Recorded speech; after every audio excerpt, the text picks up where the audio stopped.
Guys, ito lang aking iinumin tonight bago matulog. Herbal ito guys, galing ng Jordan. Binigay sa akin ng kasama ko yung makeup artist ko. So, meron akong ihahalo sa kanya. Ito naman is galing ito ng Turkey. Mga fruits ito guys na giniling. Pinaghalo-halo nila. Pero ang sarap niya. Ayan. Ang sarap nito guys. Ibabad ko lang sa mainit na tubig.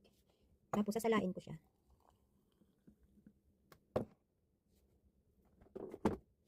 Ayan siya guys. Oh. Powder talaga siya. Sobrang sarap nito guys. Kapag busog na busog ka guys, napakaganda nito. Uminom ka after mong kumain. Kasi talagang magbabawas ka. Green na green siya. Ibabad ko lang siya ng mga 15 to 20 minutes. At ayan guys, ito rin ang aking dinner. Dalawang sandwich. Binigay sa akin ng kasama ko sa trabaho. Kain tayo. Thank you for watching guys.